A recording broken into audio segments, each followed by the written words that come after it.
오늘 고난함께 시리즈 최종 마지막입니다. 그래도 만족하십니까? 라는 제목을 가지고 하나님 말씀 함께 나누도록 하겠습니다. 여러분은 족자 돌림의 두 단어 만족과 풍족 중 어떤 것을 선택하라고 한다면 둘 중에 어느 것을 선택하시겠습니까? 둘 다 선택하고 싶으시겠습니까? 만족과 풍족 가운데 어떤 쪽을 선택하시겠습니까? 재미난 이야기가 있습니다. 어느 풍족한 족속 중에는 만족하는 사람이 별로 없다고 합니다. 그런데 희한하게 오히려 부족한 족속 중에는 만족하는 사람이 참 많다라고 합니다. 어느덧 우리는 2020년 마지막 주일 송년 주일로 하나님을 지금 예배하고 있습니다.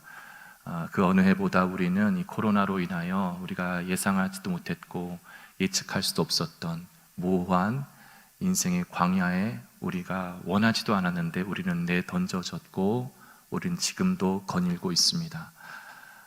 바라기는 올 한 해 우리의 마음과 심령 가운데 오늘 이 설교 제목이기도 한 그래도 만족하십니까? 라는 이 질문 앞에 오늘 이 말씀을 함께 상고할 때 정말 주님께서 기뻐하시는 그 대답을 저와 여러분 모두가 할 수 있는 마음으로 결단할 수 있기를 주 예수의 이름으로 축복합니다.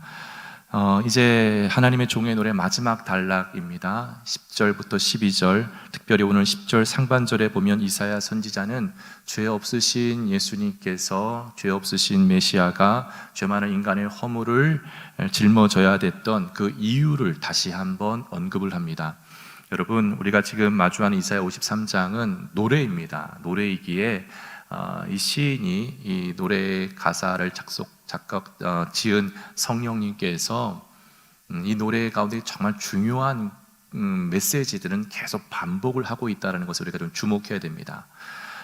먼저 왜 메시아가, 죄 없으신 메시아가 인류의 그 모든 짐을 짊어지고 죄의 짐을 짊어지고 죽으셔야만 됐는가, 그 길을 가야만 했는가라는 것에서 그 해답을 오늘 10절 상반절에 이야기를 하는데요. 그 전에 먼저 53장 6절에서도 마지막 6절 하반절에 보면 여호와께서는 우리 모두의 죄악을 그에게 담당시키셨도다 한번 먼저 언급을 했습니다. 그러니까 여호와 하나님께서 그렇게 하셨다라고 언급을 했고, 이제 그 아울러 그 연장선상에서 10절 상반절에 보시면 여호와께서 그에게 상함을 받게 하시기를 원하사 질고를 당하게 하셨은즉, 그러니까 하나님께서, 여호와께서 원하셨다라는 겁니다. 그러니까 무엇을 원하셨다라는 거예요? 그에게 상함 받게 하시기를, 그에게 질고를 당하게 하시기를 여호와께서 원하셨겠다라는 것이죠. 하나님이 원하셨기 때문에 우리 주 구주 예수께서 그 십자가의 길을 가게 되었다라는 것이죠.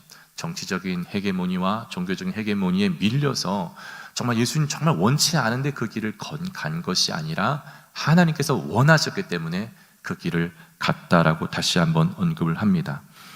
그러면서 우리가 10절 중반절에 보면요, 이런 구절이 있어요. 그의 영혼을 속건 제물로 드리기에 이르면, 굉장히 우리의 시선을 끄는 단어가 사용됩니다. 속건 제물. 이 속건 제물을 좀 이해하기 위해서는 레위기에 나오는 이스라엘의 5대 제사를 좀 우리가 간단하게 좀 알 필요가 있는데요. 여러분, 이스라엘 사람들은 하나님께 제사할 때 5가지 제사로 하나님 앞에 나아갔습니다. 번제, 소제, 화목제, 속죄제, 속건제. 이 5가지 제사는 각각 고유의 목적과 방식이 다 달랐습니다. 예를 들어 화목제는 하나님과의 화목을 위해 드리는 제사, 그 제사가 바로 화목제입니다. 그리고 속죄제는 일반적인 범죄를 했을 때 용서함 받기 위하여 드리는 제사가 바로 속죄제입니다. 그렇다면 속건제는 어떤 상황일 때 드리는 제사일까요? 2가지 상황일 때 이 속건제 제사를 드려야만 합니다. 첫 번째는 하나님의 성물에 손을 댔을 때, 하나님의 성물을 훔치거나 범죄했을 때 이 속건제 제사를 반드시 드려야 됩니다. 두 번째는 이웃의 물건이나 소유에 범죄했을 때 반드시 속건제 제사를 드려야 했다라는 것이죠. 이것을 통해 알 수 있는 건 지금 속죄죄와 속건제가 동일하게 인간이 범죄했을 때 드리는 제사입니다. 그러나 속죄죄와 속건제가 무엇으로 나눠지느냐 하면 속죄죄의 초점은 정화에 있습니다. 이 속죄죄를 통하여 그 드리는 제사를 드리는 헌제자가 하나님으로부터 정화를 입게 됩니다.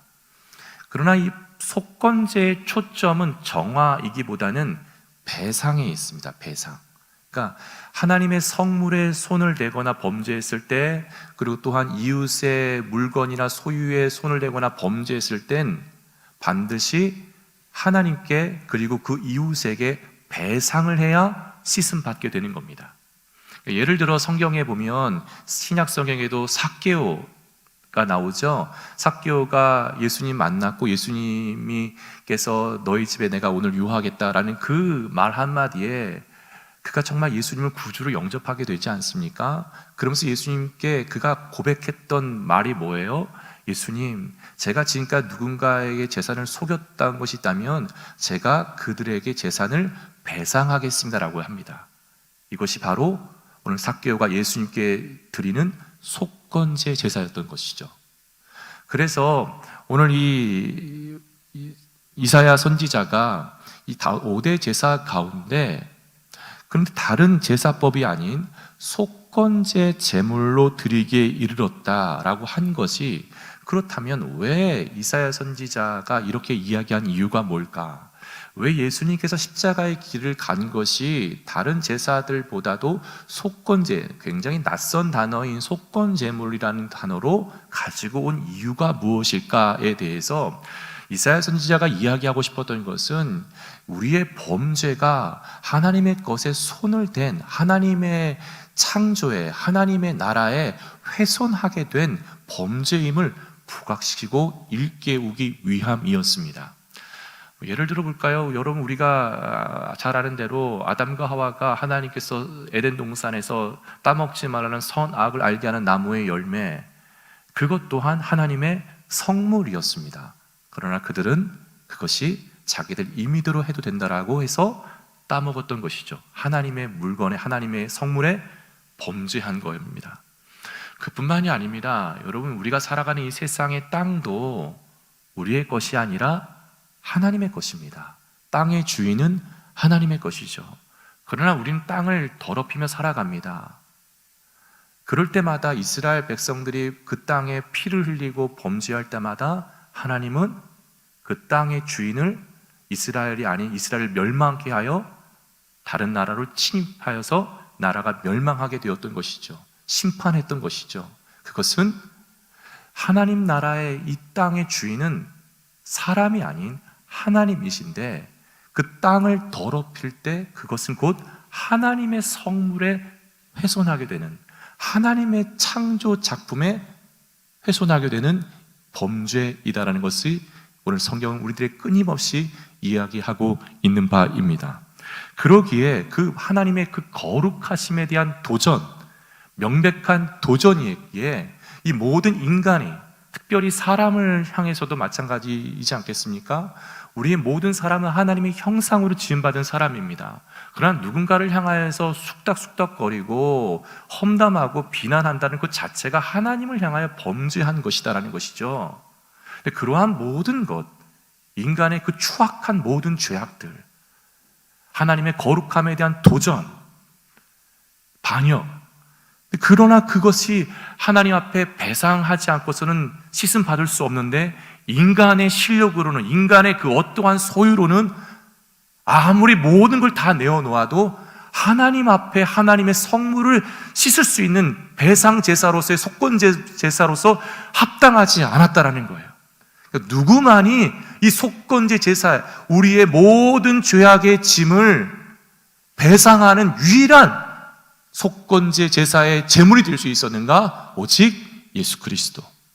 그분이 자신의 몸으로 친히 속건 제물이 되심으로 말미암아 하나님 앞에 지은 모든 인간의 범죄가 그것을 믿는 모든 자에게 눈 녹듯 깨끗이 씻김 받게 되는 은혜를 위하여 예수 그리스도가 친히 자신의 몸으로 속건제물 되었던 것입니다. 여러분, 그렇습니다. 우리 주 예수 그리스도께서는 인간이 돌이킬 수 없는 범죄를 배상하기 위하여 자기 목숨을, 자기 생명을 우리를 위해 속건제물로 바쳤던 것입니다. 영원한 단 한 번의 온전한 완전한 제사를 자신의 몸으로 드렸던 거예요. 이것이 바로 속건제물이요, 이것을 지금 성경은 강조하고 싶었던 겁니다. 자, 그런 뒤 이제 이사야 선지자는 예수 그리스도께서 자신을 속건제물로 드렸을 때 정말 그 하나님 앞에서 가장 낮아진 모습 아닙니까? 그런 예수님에게 하나님은 그에게 영광스러운 모습을 보여주시고 그를 영광스러움을 채워주십니다. 자, 그에게 어떤 영광스러움이 그에게 회복하게 되었는가 하면 10절 중반절을 보면 세 가지 측면에서 그의 영광스러움이 회복되게 되는데요, 10절 중반절 보시면 그가 씨를, 여기서부터 우리 같이 한번 화면을 보시고 함께 읽어보도록 하겠습니다. 그가 씨를 보게 되며 그의 날은 길 것이요 또 그의 손으로 여호와께서 기뻐하시는 뜻을 성취하리로다. 아멘. 여러분, 세 가지를 이야기합니다. 첫 번째는 이렇게 얘기해요. 그가 씨를 보게 되었다. 여러분, 우리들은 아들, 딸, 자식을 봅니다. 그리고 잘해야 이제 손주, 손녀도 보지만 더 잘하면 증손주, 증손녀까지는 보지만 거의 드물지 않습니까? 근데 지금 오늘 예수님께서는 이렇게 낮아지심으로 말미암아 속건 제물을 드심으로 말미암아 어떤 영광스러움을 갖게 되었는가 하면 하나님의 영적 후손들을 한눈에 다 보게 되는 영광스러움에 거하게 되었다라는 거예요.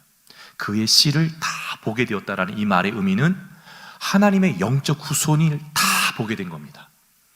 그러니까 예수님은 마지막 한 사람, 그 하나님의 영적 후손까지도 이미 다 본 거예요. 그러니까 우리를 다 이미 보았다라는 거예요. 하나님의 자녀이다라는 것을. 그러게 우리를 너무나 잘 아시는 거예요. 그뿐만 아니라 두 번째 말씀에 보면 그의 날은 길 것이요 라고 그랬어요. 여기서 그의 날이 길다라는 의미는 영존하신 하나님으로 영원히 통치할 것을 의미한다라는 거예요. 그러니까 예수 그리스도는 이제 영존하시는 하나님으로 영원히 온 우주를 통치하실 분이시다라는 것, 그의 영광스러움에 거하게 되었다라는 거예요.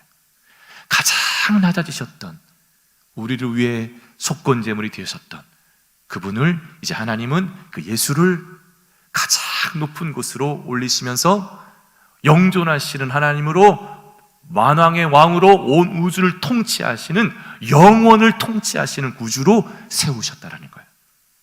세 번째 보면 이렇게 묘사합니다. 그의 손으로 여호와께서 기뻐하시는 뜻을 성취하리로다. 여기서 그의 손은 예수 그리스도의 손을 가리킵니다. 예수 그리스도의 손으로 여호와께서 기뻐하시는 뜻을 성취하였다라는 거예요. 다시 말해 하나님의 기뻐하시는 뜻은 누구만이 성취할 수 있는가? 예수 그리스도의 손만 성취할 수 있었다라는 거예요. 그 어떤 인생도 하나님의 기뻐하신 뜻을 성취할 수 있는 인생은 없었다라는 거예요. 오직 예수 그리스도를 통해서만, 그분의 손을 통해서만 하나님 아버지의 기뻐하시는 뜻을 성취할 수 있었다라는 것. 이것을 통해 할 수 있는 건 그런 예수 그리스도를 따라가는 자마다 우리도 하나님 아버지의 기뻐하시는 뜻을 성취하는 사람의 반열에 서게 된다는 거예요. 그래서 우리 그 주님을 잘 묵상해야 돼요. 주님을 잘 바라봐야 됩니다. 우리의 영적인 시선이 주님을 놓치면 안 되는 거예요. 이렇게 자신의 몸을 속건제물로 드린 후 이 모든 것을 다 보신 후 예수님께서 어떤 마음이 드셨을까에 대해서 이제 이사야 선지자는 11절에 노래합니다. 이 부분에 우리가 주목해야 될 것은 신구약에서 예수님께서 구속사역을 다 마치고 나서 어떤 마음이었을까에 대해서 기록한 구절 여기가 유일합니다. 신약에도 이런 구절 없어요. 여기에 예수님의 마음을 지금 조명합니다. 어떤 마음이셨을까? 자, 11절 말씀 우리 같이 한번 함께 읽어보도록 하겠습니다. 그가 자기 영혼에 수고한 것을 보고 만족하게 여길 것이라. 나의 의로운 종이 자기 지식으로 많은 사람을 의롭게 하며 또 그들의 죄악을 친히 담당하리로다. 아멘. 만족하게 여길 것이다라는 거예요. 그의 영혼이 수고한 것을 보고, 자기 영혼에 수고한 것을 보고, 우리말에는 그렇게 되어 있지만 히브리어 원문에서는 자기 목숨이 수고한 것을 보고 만족하게 여겼다. 예수님께서 만족하게 여기셨다라는 거예요. 여기서 만족은 완전한 만족입니다. 결핍된 만족이 아니에요. 완전한 만족이에요. 예수님께서는 두 가지를 바라보시고 만족히 여기셨어요. 하나는 이 하나님의 영적 후손들에게 이제 구원의 길이 열렸구나, 그걸 보시고 만족히 여기셨다라는 거예요. 나의 속건제물을 드림으로 말미암아 이제 하나님께서 택한 그 영적 후손들에게 구원의 문이, 구원의 길이 열렸구나, 그것을 보시고 만족하셨다라는 거예요. 두 번째는 하나님의 자녀들이 그 은혜, 구원의 은혜를 누리며 살아가는 것을 보시며 만족하게 여기실 것이다라는 거예요. 이 말은 오늘 우리들에게 적용해 볼 수 있는 거예요. 지금도 우리 주 예수 그리스도께서는 우리를 바라보시고 만족함을 가지고 바라보신다라는 거예요. 근데 어떨 때 우리가 주님의 만족이 되느냐? 우리가 바로 십자가에 우리를 향한 이 구원의 이 은혜가 으로 인하여서 내가 참 하나님의 자녀가 되는 것이 참 감사하고 참 내가 만족합니다. 내 삶에 어떤 어려움이 있다 할지라도 이 십자가의 능력을 내가 부여잡고 내가 나아가겠습니다 라고 몸부림치는 자의 삶을 보시고 예수님은 지금도 만족히 여기신다라는 거예요. 지금 여러분은 예수 그리스도의 만족이 되고 계십니까? 때로는 올 한 해 우리에게 아픔이 있었고 고단함과 두려움이 있었다 할지라도 주님이 나와 함께 하시는 그 은혜만 있다면 그래도 만족합니다 라는 이 고백할 수 있기를 주 예수의 이름으로 축복합니다.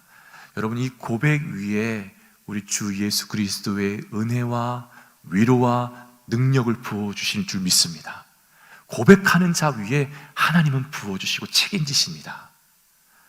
그렇다면 이 모든 것을 이제 예수님의 이 만족히 여기시는 마음을 바라보신 하나님 아버지는 또 어떤 마음이셨을까? 이것도 11절 중반절에 이사야가 조명합니다.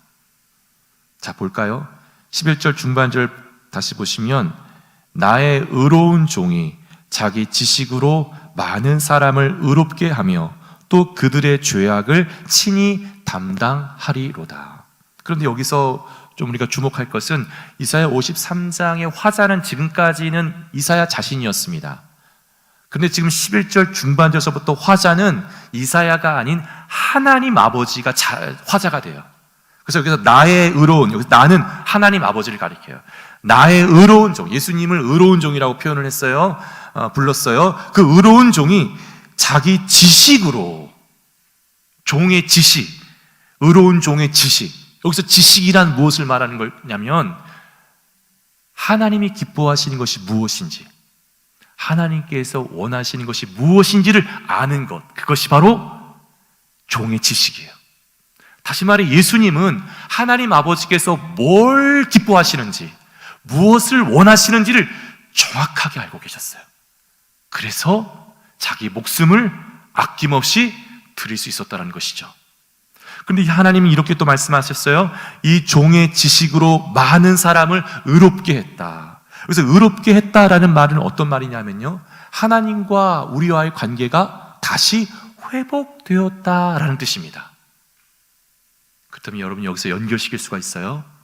하나님께서 기뻐하시고 원하시는 것이 무엇이었는지, 그것은 갈라졌던 하나님과 우리 사이가 다시 회복되는 것, 하나님과 우리와의 관계가 다시 회복되는 것을 하나님이 기뻐하시고 하나님 원하신다라는 것을 예수님은 그분의 지식으로 정확하게 알고 있었다는 거예요. 그리고 그 하나님과 우리 사이의 관계를 회복시키기 위해서는 자기 자신이 속건제물로 드려야지만이 가능하다는 것 또한 그분의 지식으로 정확하게 알고 있었어요.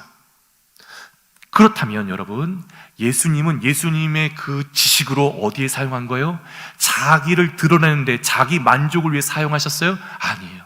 하나님의 만족을 위하여, 하나님의 기쁨을 위하여, 하나님의 원함을 위하여 자기 지식을 다 사용한 거예요.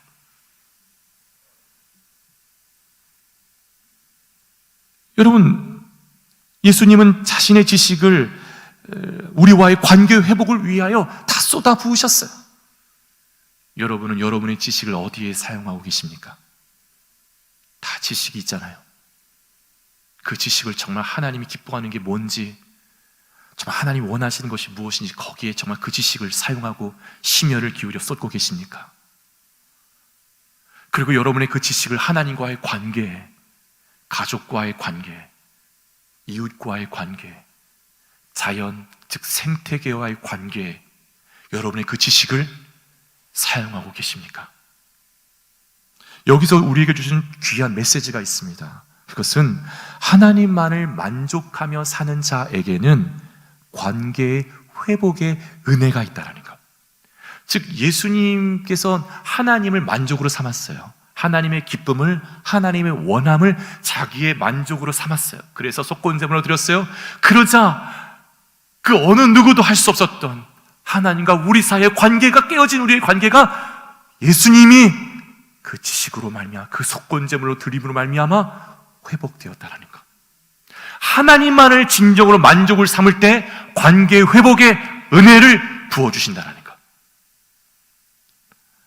오직 예수 그리스도만을 나의 참된 만족으로 여기는 자에게는 무엇에 힘쓰기 시작하냐면요, 관계에 힘쓰기 시작해요. 하나님과의 관계, 나와 내 가족과의 관계, 그리고 나와 내 이웃과의 관계, 나와 생태과의 관계에 심혈을 기울입니다. 기후에 관심을 갖게 되는 거예요. 자연 생태계에 관심을 가져요. 지구가 이렇게 아파하고 있구나. 세상에 가난한 사람들이 너무나 많구나. 하나님을 만족으로 삼으면, 하나님을 기쁨으로 삼으면, 하나님과의 관계가 회복되면 하나님이 뭘 원하시는지를 알게 된다는 거예요. 그러나 예수 그리스도를 만족으로 삼지 않게 되면, 예수 그리스도가 아닌 다른 것을 만족으로 삼게 되면 나도 모르게 관계에 소홀하게 됩니다. 하나님과 관계에 소홀하게 돼요. 가족이 아파도 관심 갖지 않아요. 이웃과 자연의 아픔과 신음하는 소리에 소홀하게 되고 관심 갖지 않아요. 이것이 맞물려 있어요. 하나님을 만족으로 삼는 자에게는 관계의 은혜가 있다는 것. 우리는 관계를 바르게 할 실력이 없어요. 근데 하나님 만족으로 삼는 자에게는 예수님처럼 하나님만을 의존하며 살아가게 돼요. 그러면 예수님께서 풀어내셨던 그 관계의 놀라운 역사가 내게도 임하는 거예요. 2020년의 한 해도 이제 한 주밖에 남지 않았습니다.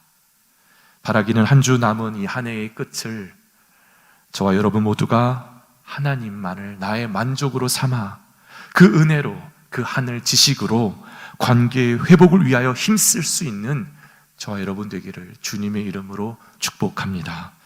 자, 이제 마지막 12절 우리가 남았습니다.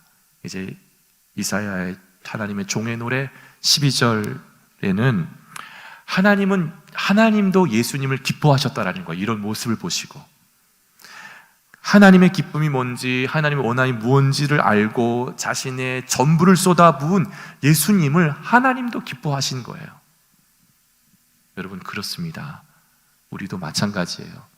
우리가 가진 전부를 하나님의 기쁨을 위해 쏟아부으면 그것이 곧 하나님의 기쁨이 된다라는 거예요. 그러면 하나님이, 예수님이 하나님의 기쁨을 위해서 예수님이 다 쏟아부은 예수님을 위해서 이제 뭘 하시냐면 예수님을 높여주신다는 거예요.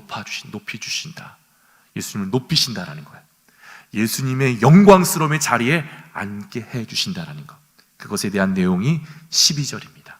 우리 12절 말씀 함께 같이 읽어보도록 하겠습니다. 그러므로 내가 그에게 존귀한 자와 함께 몫을 받게 하며 강한 자와 함께 탈취한 것을 나누게 하리니 이는 그가 자기 영혼을 버려 사망에 이르게 하며 범죄자 중 하나로 헤아림을 받았음이니라. 그러나 그가 많은 사람의 죄를 담당하며 범죄자를 위하여 기도하였느니라. 아멘. 여러분, 이사야 선지자는 예수 그리스도의 높이심을, 영광을 무엇으로 좀 묘사하고 있냐면요, 전쟁에 나간 장군이 승리하여 돌아올 때 개선 장군의 그 개선 의식으로 좀 묘사하고 있어요. 자, 이런 표현들이 다 어떤 표현이냐면요, 내가 그에게 존귀한 자와 함께 몫을 받게 하며 강한 자와 함께 탈취한 것을 나누게 하리니, 이러한 표현이 전쟁 용어들입니다. 그러니까 지금 전쟁에서 승리할 때 강한 자와 함께 탈취한 것을 나누게 하고 존귀한 자와 함께 몫을 받게 한다. 예수님이 낮아지심으로 잃어버렸던 모든 것들을 다 되찾게 해주시겠다는 거예요. 다 회복시켜 주시고 다 보상해 주시고 예수님을 높여 주시겠다는 거예요. 영광스러움의 자리로 앉게 해 주시겠다는 것이죠. 그런데 이것을 지금 전쟁 용어로 풀어낸 이유가 무엇일까? 예수님께서 십자가의 길을 걸어가신 것이 영적 전쟁이었다는 것을 강조하고 싶었던 겁니다. 마귀와 싸움, 죄와 싸움, 죽음과의 싸움, 영적 전쟁이었다는 거예요. 그 영적 전쟁에서 예수님께서 승리하셨다는 거예요. 어떻게 하심으로? 자기를 내어줌으로. 칼로, 창으로, 대포로 승리한 것이 아니라 자기를 내어줌으로. 예수님은 그 전쟁에서 승리하셨던 겁니다. 여러분, 우리가 살아가는 이 세상도 지금 다 영적 전쟁입니다. 이 예배도 영적 전쟁이에요. 예배의 승리는 곧 전쟁의 승리와도 같은 거예요. 예배의 승리해야 마귀를 이길 수 있는 거예요. 세상을 이길 수 있는 거예요. 세상의 유혹을 이길 수 있고, 나의 모든 지식에 세상의 유혹에 넘어가지 않고 하나님의 기쁨을 위해 쏟아부을 수 있는 힘, 믿음, 예배의 성공에서 오는 거예요. 자, 그런데 그 예수님의 그 영광스러운 보상을 받으시고 존귀해지신 그 이유에 대해 두 가지로 다시 언급합니다. 12절 중반절 보면, 이는 첫 번째, 그가 자기 영혼을 버려 사망에 이르렀기 때문이다. 그리고 두 번째, 범죄자 중 하나로 헤아림을 받았기 때문이다. 다시 반복해요. 노래이기 때문에 중요하다라는 거. 이게 예수님이 왜 영광 받으셔야 되는가? 자기 영혼을 버려 우리를 위하여 죽음에 이르렀기 때문에. 범죄한 자가 아님에도 불구하고 범죄자 취급을 받으며 멸시받았기 때문에, 우리를 위하여 그렇게 가셨기 때문에 그분은 영광 받으셔야 된다라고 하나님이 직접 말씀하고 있는 겁니다.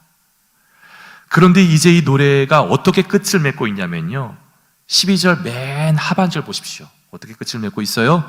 범죄자를 위하여 뭐 하였느니라? 기도하였느니라. 누가 기도하였느니라? 예수님이. 누구를 위하여? 자기 자신을 위하여가 아니라 범죄자를 위하여. 와, 저는 이 노래의 마지막이 기도하였느니라 끝을 맺음에, 참 매우 의미심장하다. 그러기 때문에 이건 예고였어요. 정말 기도하였느니라, 기도할 것이다가 아니라 기도하였느니라. 이미 다 내다보셨어요. 메시아는 기도의 종이에요. 그래서 이 땅에 오셨을 때 기도로 공생애를 시작하신 거예요. 그리고 기도로 제자들을 불러내셨어요. 그리고 매 순간 기도하셨어요. 그리고 지금 말씀처럼 기도로 생을 마치신 거예요. 그리고 누구를 위하여 기도하며 살았던 거예요? 범죄자들을 위하여. 지금도 우리 예수님은 저 하나님 보좌 우편에 앉으셔서 중보자 기도를 하시는 거예요. 중보자로서. 누구를 위하여? 범죄자인 우리를 위하여. 여러분, 우리도 화답해야 됩니다. 예수님을 사랑한다는 건 무엇일까요? 예수님의 길을 따라간다는 건 무엇일까요? 기도의 길을 따라가는 거예요. 내 힘으론 관계 회복을 할 수가 없어요. 내 힘으론 내가 가진 것에 하나님의 기쁨이 될 수 없어요. 예수님을 이름을 의지하여 하나님 앞에 기도하는 길을 예수님처럼 걸어갈 때 내게 있는 모든 것이 하나님의 기쁨이 되도록 주께서 붙들어 주시는 거예요. 내게 성령을 부어주시는 거예요. 내 눈과 내 시야와 내 생각과 내 마음이 하나님의 만족을 향하여 막 역동하는 겁니다. 그러면 하나님의 만족이 되면 하나님의 은혜와 하나님의 위로와 하나님의 능력이 내 삶에 임하는 거예요. 관계의 분들이 막 열리는 거예요. 할렐루야. 이사야 53장이 우리에게 보여주는 것은 그리스도께서는 자신을 자신의 것으로 여기지 아니하시고 하나님께 바쳐진 것으로 여기셨습니다. 우리를 위해 자신을 아낌없이 내어주셨습니다. 그리고 마지막까지 죄인인 우리를 위해 기도하셨던 겁니다. 그리고 지금도 기도하고 계신 겁니다. 예수님은 하나님을 자신의 만족으로 삼고 그분의 기쁘신 뜻을 위하여 하나님과 우리와의 갈라진 관계를 회복하기 위하여 속건제물로 자기의 몸을 아낌없이 다 내어드리셨어요. 그런 그를 하나님은 가장 영광스러운 자리에 앉히셨다라는 거예요.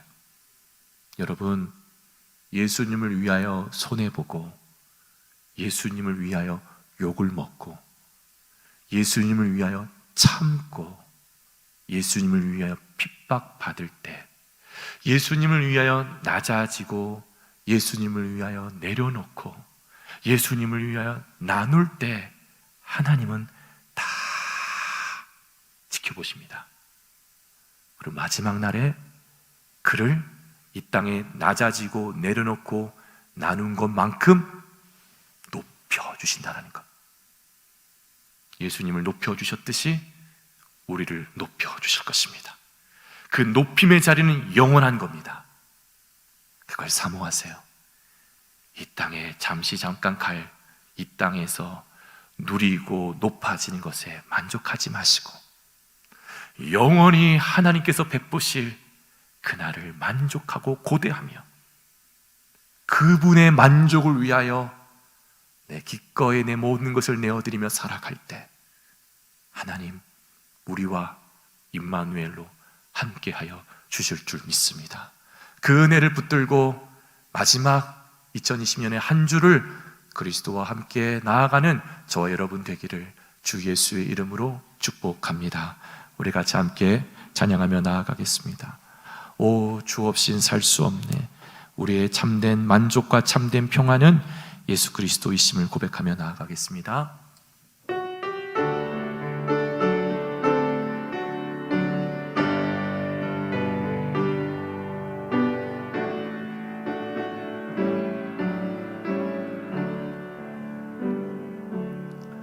내 맘속에 있는 참된 이 평안은 누구도 빼앗을 수 없네.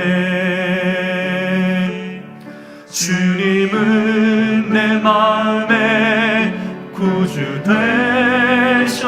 되셨네. 오, 주 없이 살 수 없네. 할렐루야. 오, 주 없이 살 수 없네. 오직 주께만 구원이 있네. 주님 없는 세상 평화 없네. 오, 주 없이 살 수 없네. 평화 없는 세상, 평화 없는 세상, 고통과 싸움뿐. 사람들은 무서워 떠내.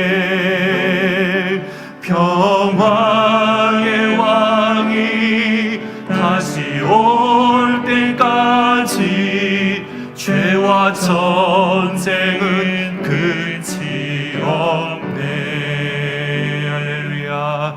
오, 주 없이 살 수 없네. 주님, 우리의 찬양을 받으소서. 오직 주께만 구원이 있네. 주님 없는 세상 평화 없네. 오, 주 없이 살 수 없네. 다시 한번 찬양합니다. 오, 주 없이 살 수 없네. 오직 주께만 구원이 있네. 주님 없는 세상 평화 없네. 오, 주 없이 살